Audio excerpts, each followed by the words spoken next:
Saan yung ballpen?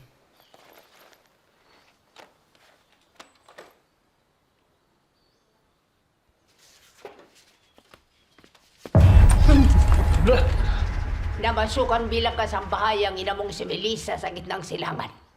Minsan lamang siyang umuwi dito at nagbakasyon ng mahigit sa 1 buwan. Subalit simula pa lamang ng kanyang bakasyon, panay-alitan na silang mag-asawa. Ang ama mong si Glenn, dala ng hindi inaasahang pangyayari, napiit si Melissa sa lupain ng mga Arabe. Sa kawalang malasakit ng mga kinauukulan, hindi na nalaman ang kanyang kalagayan. Hanggang sa napatawan siya ng parusa. Pinutulan ng ulo. Wala kang alam sapagkat walang nagsabi sa iyo ng katotohanan.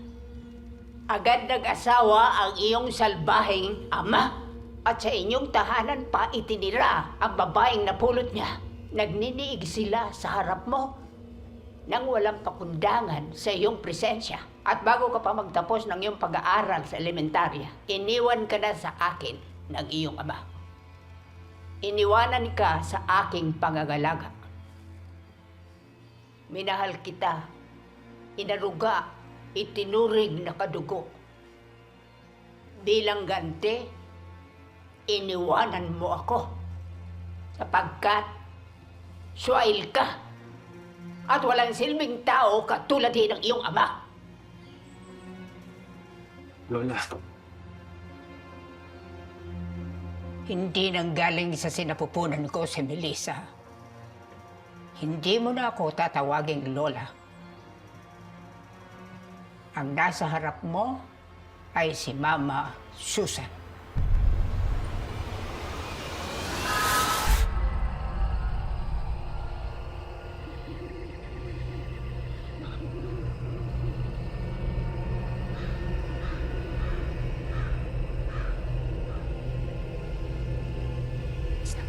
Shit.